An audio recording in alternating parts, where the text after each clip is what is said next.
Hello, everyone. Welcome back to this week's episode of Mocktail Minutes. This is Brianna. Bailey is not with us today. She's taking some much needed time off. She did share on her Instagram and her Facebook, but for those of you who don't know, she was pregnant, had some complications, ended up delivering early, and unfortunately, Zoe, her daughter, did not make it after delivery. So she is taking some much needed time at home, and I'm kind of just steering this ship for a while until she's ready to get back into it. But just wanted to give you guys a heads up. So this week I am drinking a Spindrift, and I did the blood orange tangerine. Simple. I should introduce who's with me today because it's not me by myself. Today we're joined by Victor Gillespie. So for those of you who don't know, Victor is my husband, and he is in the fitness exercise space. So I'll let you go ahead and introduce yourself and what you're drinking. Awesome. Well, yes, I'm the not so better half of the two of us. So today I'm drinking also doing Spindrift, but doing the lime because it's St. Patrick's Day. My background is in the tactical field and specifically working with tactical athletes. A quick little rundown is I was an instructor at the Army Strength and Conditioning School. I'm currently interning at a D1 college as a strength coach while I finish up my master's. Predominantly, like I said, tactical athletes, but then a large bulk of the last few years has been with general population. So I do a lot of remote stuff now. So our topic today is pretty important because a lot of my clients, they're using home gyms. Yeah, yeah. And today that's what we're going to be talking about. We're going to be talking about those who are needing to or wanting to work out at home, the type of things that they need to start out to be successful, and then the things that they can start looking into once they're ready to like level up or advance their workouts or start getting additional equipment because home gyms can be expensive. Not everybody has the money for that. Not everybody has the space for that. So this episode is basically just walking you guys through if you're someone who wants to work out at home or have been working out at home, the type of equipment you should prioritize to kind of get started and then to level up your workouts. Like in theory, you and I are like a pretty good dream team, nutrition and fitness. We just don't, I think we could do a much better job listening to each other. Yeah, probably me more than you. You're fine. You follow. No, I eat like a raccoon out of a trash can. well, and I also decide that there's just stuff I don't need to do that I do need to do. We'll be on this So list. for those who are starting out, so we're talking like basic. And I'll kind of have you walk through the whys of why you would have these different types of equipment, but maybe like two to four or 2 to 5 things, or maybe even less that you can have when you're just starting out and wanting to be successful. What would you say? So first, I like to set the groundwork of what we're doing here. So a lot of times individuals, they just think like, okay, I'm going to go work out. Now, my question for everybody I work with is why? What are you doing this for? Are we working out because we want to look good? Is it aesthetics? And to kind of steer people, what I focus on with everybody I work with is that functional, lifelong, longevity kind of stuff. So Mhm. I always tell people that my why, like, why do I need to be athletic and fit? Well, our boys grew up on the beach. We do backpacking, right? I've always had this like weird set standard where I have to ask myself if I have an irrational fear of sharks, by the way, just so everybody knows. But if my kid got bit by a shark, could I run out to the water, apply a tourniquet, and then sprint back to a vehicle, which usually covers what 200 meters in sand, and get them to higher level care? Am I physically and athletically capable of doing that? If one of my sons get bit by a rattlesnake and we're 3 to 5 miles away from a ranger station backpacking for a multi-day trip, could I load up one, potentially two, because we got a 7-year-old who's not going to make the run. So I may have to carry two little humans on my back Mhm. running in order to, save a life. So sometimes one of the things that we talk about is one, being an athlete isn't just for your traditional athletes, like the ones I'm working with at the college. Being an athlete and being athletic is what's going to allow you to reduce that injury risk. That's going to, be there for when life demands are kind of up on you. It also helps, like, staying resilient, moving well, all that kind of fun stuff. So we first target, hey, what are we even doing here? Why do we set a timer to go into our office space, or for us, our garage, and train? And then, so we have that why, and coming at it from a kind of functional, kind of needing everything to be done perspective. The equipment that we're going to focus on today allows us to kind of be able to accomplish all of those 6 functional movement patterns, right? Our hinge, squat, push, pull, carry, rotate. Sometimes carries interchangeable with lunge, but we all kind of get the picture here. So, can you do that? And do you have the equipment to train different of the energy systems required from that? Because we could all, conceptually understand that sprinting up a beach has a much different energy requirement than running a 3 to 5 mile trail run. So that's kind of the framework for it. So to answer your question, oh, and side note here, I said I wasn't going to digress too much, but the reason we don't do as many podcasts is I over explain everything. So I'm on a tight leash for how long I could take. Yeah, no, you like to you're like a short story long kind of guy, and I'm a Yep. long story short. Short Which story long, again, best way to describe me. sometimes I need to do the short story long. I think in terms of working with people, a lot of people appreciate like, explaining the background of it, why we're doing it. I like the analogy of like, can I save the day type thing, right? And Mhm. I feel like we have plenty of listeners that have that kind of mindset as well. But if you're like, I don't have kids, or I don't know, we don't go to the beach, we don't backpack, I'm not in those kind of situations.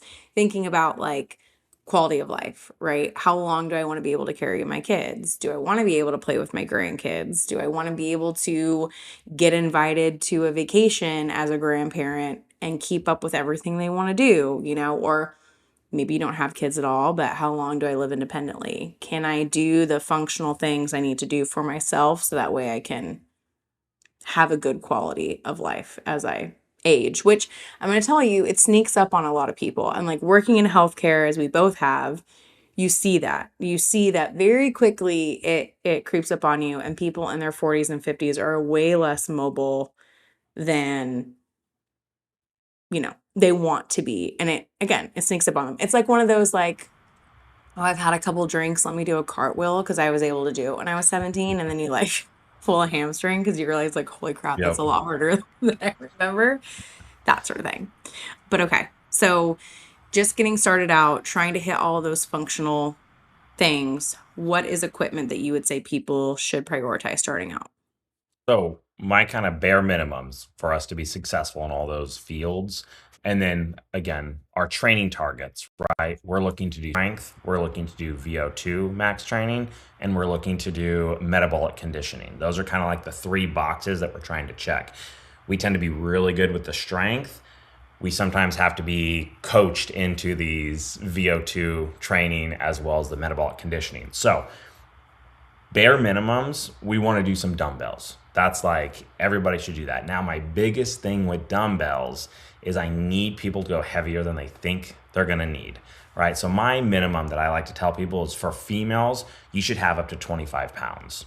Easy, right? For males, 35 pounds. Now, sometimes I see individuals work and they're doing 10s and 15 pounds, but starting off that first 6 to 8 weeks of a new training program, you're going to gain strength very quickly because that's all neuromuscular. That's the whole mind muscle connection. You're going to have exponentially higher growth.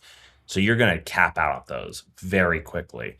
And then just for reference, Brianna uses 35s for almost everything, like 20s for a lot of things. She doesn't touch a 5, 10, or a 15, very rarely. So just because you're a female doesn't mean you need to lift light. Because again, Right. I've worked with people who, I mean, carrying kids around is a task in of its own, right? But you'll have, women carry their kid around Target in a car seat, but then they'll use 10-pound dumbbells. And I'm like, Right. we can push ourselves a little more. So number one thing is dumbbells. Okay. close number second here, and this is where people tend to kind of not have, is a bench. We need an adjustable bench, not just a flat bench. Because again, our idea is how are we going to maximize our space? And this kind of goes into a little bit more logistics. If you work with someone like setting up a home gym, for us, we have a 2-car garage that's dedicated to a training center. Our space is, we're not very limited on space, but I have a lot of clients who they have a small office or a wall against a room they have where space is absolutely paramount. That's like, hey, I got to fit everything into this little tiny box, right? So with that adjustable bench, we sometimes overlook that because we're like, oh, it's kind of big. We're trying to maximize the variety we can get in that little box. So having an adjustable bench so you can do incline work as well as flat work is going to just, is going to increase the variety of your training programs significantly. And nowadays they don't cost too much. Now, on that topic, a FID bench or a flat incline decline FID style bench, very common in Dick's Sporting Goods, Walmart, stuff like that, is also super cool because that decline feature allows you to do decline sit-ups, right? We can do some sit-up work on that. We can do different, twist movements. And then of course our traditional movements from a decline position. Um, again, they're going to be a little bit more expensive, but not as much. And the big concern about weight capacity, pretty limited, right? The only downfall to some of those adjustable benches is, you know, unless you're paying $500 or $600, don't be loading up a ton of weight. And when I say ton of weight, I'm talking 200-300 pounds on a bar and getting a I think decline position. people are largely Yeah, not doing not that. the average person, Yeah. but just the disclaimer. Yeah. Get yourself a flat incline decline if we're starting off here. Gives us more variety. Okay. Now, those are like our bare essentials for our strength portion. Now, when we bring in these other two, is going to be our jump rope. And Brianna could tell you, I love jump ropes. Me Jump too. ropes are so much fun for me. And again, So you fun. know, we'll keep it as, short as possible here. But the potentiation factor that you can get from jump roping and getting that neuromuscular system pumping prior to a workout is awesome. And then in the later one, we'll talk a little bit more about, coordination work and stuff like that. But jumping rope is a coordination task, right? So you're also helping your ability to do those slightly finer motor movement skills in your lower extremities. And then the last one is going to be one of the 6-inch mini band sets. Now, this specifically is more for our frontal plane movements, like laterals, like our abductors and adductors, the insides and outsides of our legs. It's kind of hard to isolate and train with just dumbbells. So having some bands for some monster walks, laterals, engaging them during, a glute bridge from the ground, things of that nature is going to be beneficial. And then there's also the added benefit that while we're training, safety is always a priority, and we're watching knee tracking, or if you start getting some slight knee pain, something like that of that nature, well, we oftentimes have collapsing in the knees going inward, and that's a kinetic chain issue. But usually the biggest contributor is that your abductors aren't firing properly. So when you put a band around your knees and then do your squats, the band kind of pulls your knees together, gives you kind of a tactile feedback to force you to put outward pressure on your knees and fire those abductors. And it keeps your whole kinetic chain in line. So your knee is tracking in line with your toes and things of that nature. So they have the added benefit of also kind of improving form and technique if you're a newer lifter. Okay. All right. So that would be my getting started. And I want to go back to, because we talked about kind of like benches, right? Like Dick's Sporting Goods, Walmart, even Amazon. I know Facebook Market. I think Facebook Market's also a good place for like dumbbells because people are always selling workout equipment. That's just always. And when talking about dumbbells, I want to hit on this because I know two things that I recommend to people would be like if you can't afford, two of every weight, I say like get one, right? Like 110, 115, 120, 125 pound. And you can work one side, like if budget is an issue, obviously it'd be great to have two of each. But how do you feel about that? And then how do you feel about the adjustable dumbbells? Because I feel like some people love them and some people hate them. So you're beating me to the punch a little bit here, but Okay. since we're on the topic, let's talk adjustable equipment. So let's first get out on the table the huge pro and the huge con. First and foremost, I love adjustable dumbbells. For the longest time, I recommended everybody use adjustable.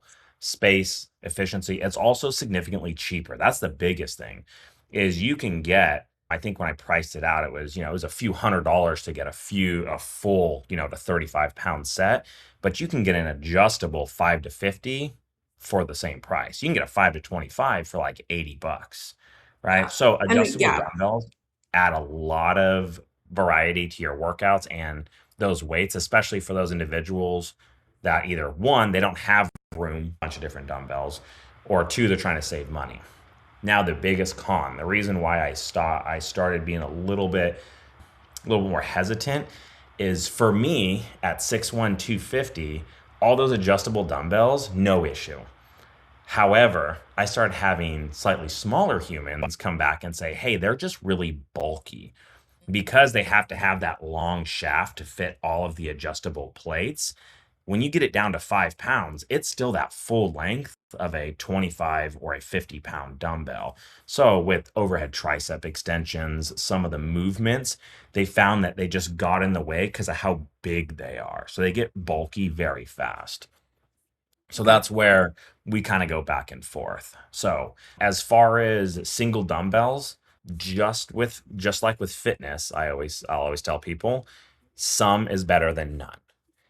For me, I'm bougie, so I would say if you don't have the ability to get two, then get a kettlebell Mm. because solo kettlebells, again, like you've experienced, you use our 25s and stuff like that. You can do almost any movement with a kettlebell, but then it gives you a little bit more variety.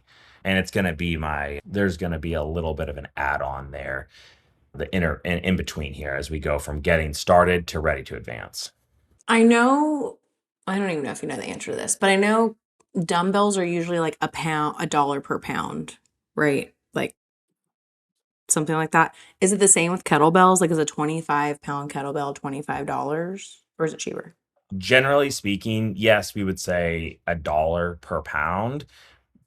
And that's for a solo one, right? So if you get a Mm. pair of 40s, you're looking at spending $80 on Right. just that pair, right? Kettlebells traditionally have been a little bit more expensive. They're more $1.25, 50 per pound, but we're seeing that gap close. Unfortunately, in a positive and negative way, we're seeing dumbbells become a little bit more expensive. Everything we see is getting more expensive. Mhm. Dumbbells have gotten quite a bit more expensive, while kettlebells have kind of stayed the same. So they're kind of meeting in the middle, which is why your recommendation for Facebook Marketplace was always my go to when I was in clinical. As a Oh yeah. clinical exercise physiologist, I tell people, hey, go to Facebook Marketplace. Start off by going to Goodwill. Another really good place, if you have them around you, Ross.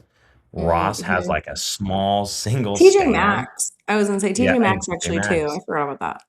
They got little ones. Now they're the thread-ons usually and stuff, but again, it's a low bar to entry there if you can get stuff less Mhm. expensive.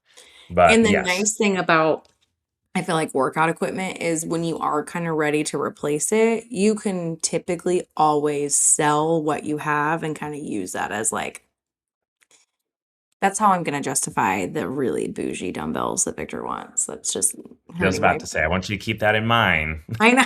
We got Believe me. about a just under $3,000 tag for the new dumbbell Yeah. set. So remember, we Yeah. could sell the old ones. I'm Victor gonna make you is re-listen. the female in the relationship. He's like, just put it on a credit Oh, card. no, I will. I spend money like nobody's business. We know. Um, Okay. So now that you have, like, I'm hearing dumbbells, a bench, bands, jump rope.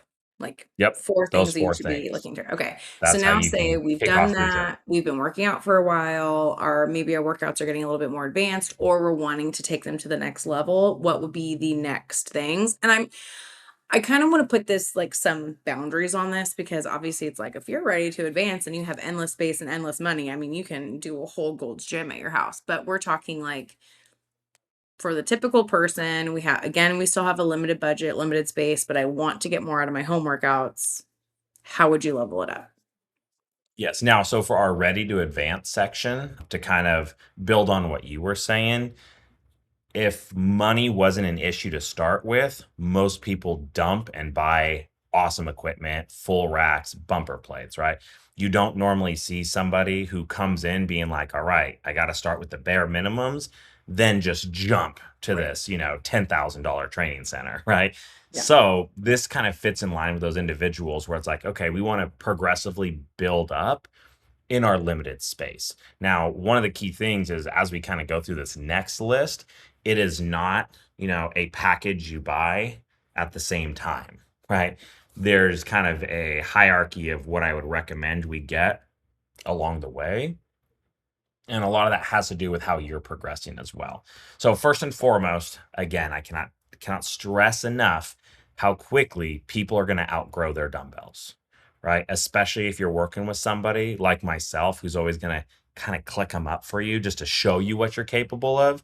You're going to max out 25s or 35s pretty quick. I'm always so for ready to advance, females should be looking at those 35 pounders while males should be going up to 50. Okay. After about 50, the reason why we choose 50 or 55, depending, dumbbells get exponentially more expensive after 50 pounds. Like you can buy a 5 to 50 for, you know, $600, maybe 700. Again, so price matters, right? Where you even go from 60 to 100, it's like 3 grand. It's less Mhm. dumbbells, but it just becomes so expensive. And that's like the Um, series of like a 5, 10, 15, 20, That's if 25. you're doing them Yeah. all together as a package, like if you're doing Rep Fitness or Titan or Right Fit, like those are some of the bigger wholesale brands that will free shipping, get them to your door kind of thing. Also of note for those three brands, they all have adjustable stuff as well. So first, we're going to kind of bump up dumbbells. Now, how this plays in priority is where you're at. You should not be using the same dumbbell for all movements, right? I will see people squat the same way that they're bent over rowing. And I'm like, no way. Like your legs are so much stronger. Yeah. Like, so you should kind of be offsetting here.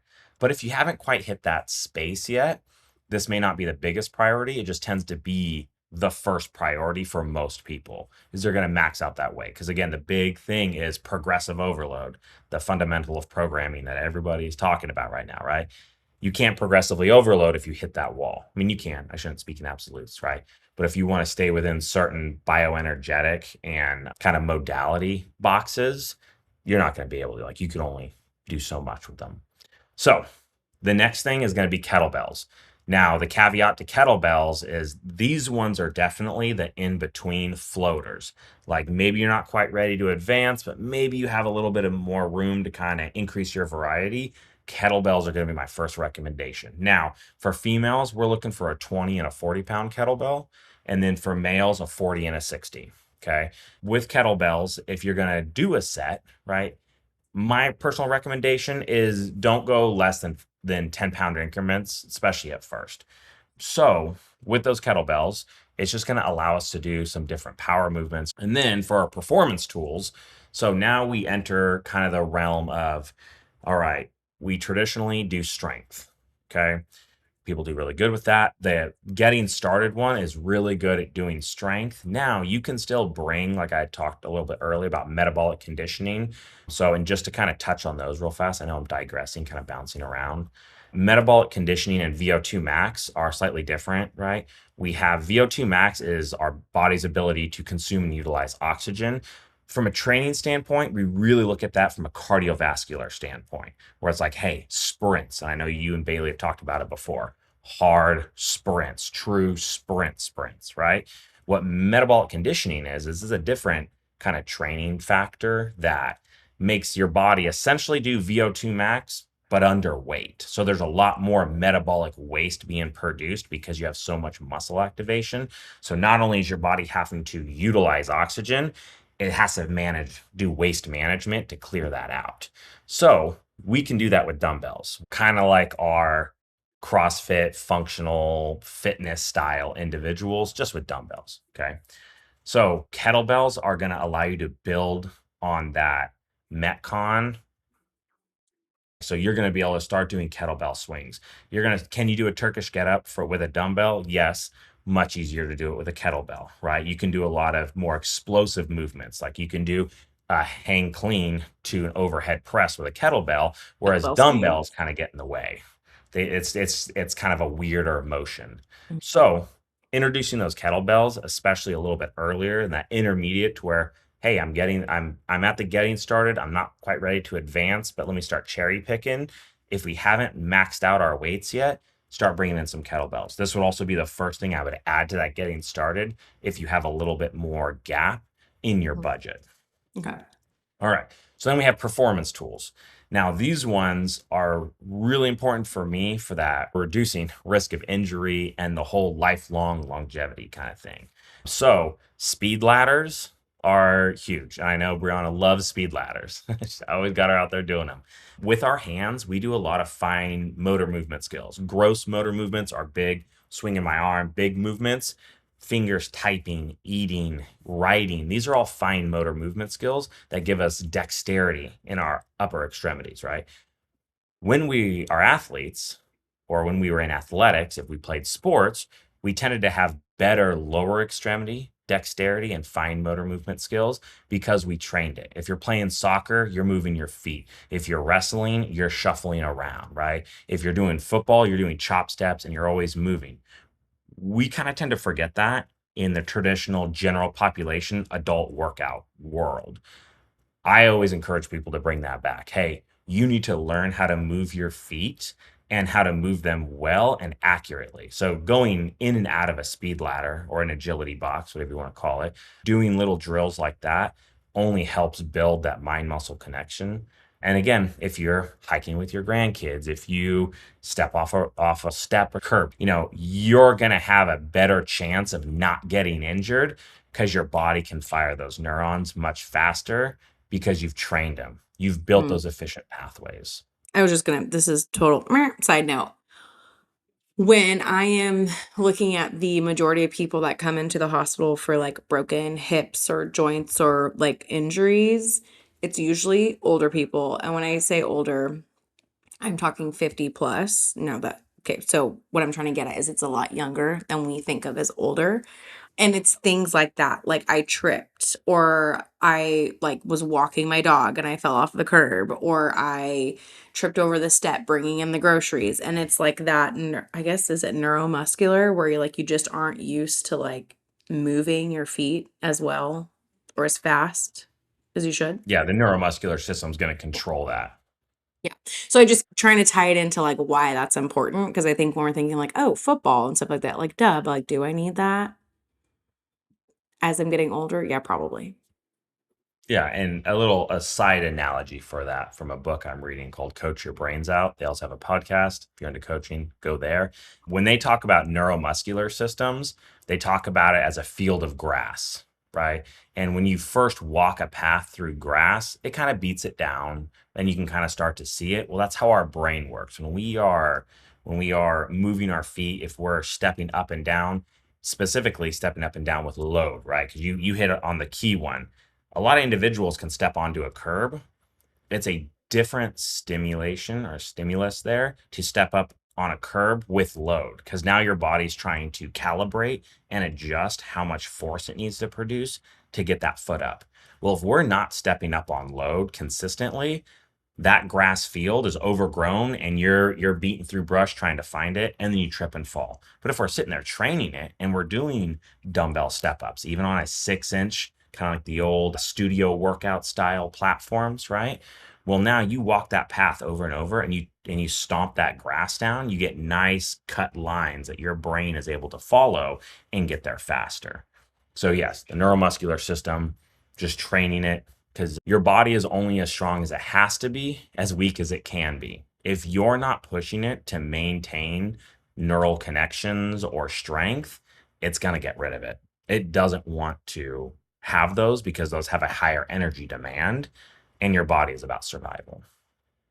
So, after speed ladders, we're looking at floor slides. Now, what's cool about floor slides is another area that tends to be a little bit harder to hit in our posterior chain is those hamstrings. So floor slides allow you to do a lot of leg curls and different movements like that. where you may not have a leg curl machine. And, we can only do so many variations of a deadlift before it's kind of like, okay, So it kind of gives us the ability to start doing more hamstring work, and they're very low cost. I think we got ours off Amazon for like $7, right? They're not like super expensive. And then the last two are kind of have little asterisks next to them in my mind because one's going to be performance, one's going to be budget. Treadmill is a big one. This is where we start talking about that VO2 training and different stuff. Depends on you where you live as well. I have clients that live in San Diego, right? They don't necessarily have any issues walking outside, and they also have hills, right? We are in Texas. The hills are debatable, right? I don't know if I'd call them, definitely not mountains. And then for me, again, I'm bougie, I'm kind of a complainer, that it gets too hot, right? And I have that with a lot of clients. Like we're coming off of a lot of winter storms right now. We've had a lot of clients not be able to do their cardiovascular conditioning simply because they're like, hey, I can't go outside. It's too cold. There's snow on the ground. It's not safe. This is where a treadmill can be awesome. And I know, again, you guys have talked about weighted vests, so we won't go down that rabbit hole. But throwing on a weighted vest, cranking your treadmill to 6 to 8% incline and walking, there you go. We got it, right? And again, the performance is going to be on the individual on what is difficult or not.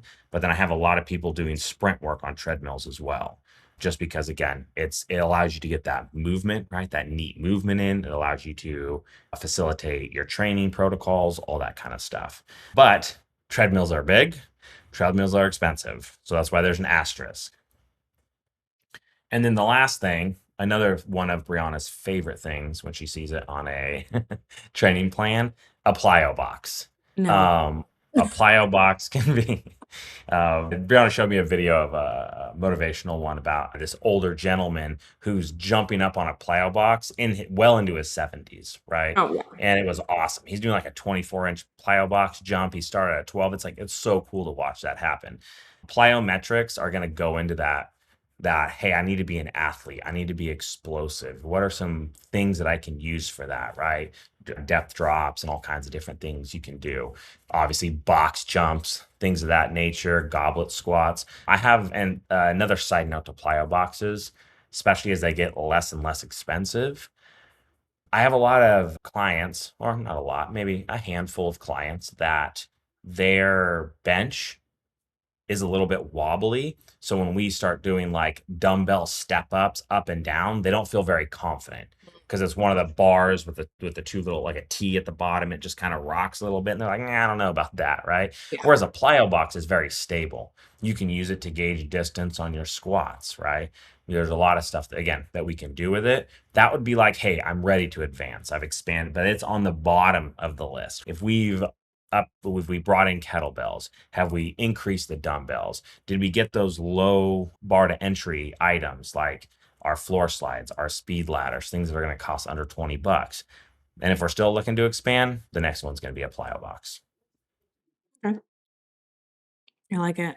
I don't like plyo boxes, but I can see where they're very useful.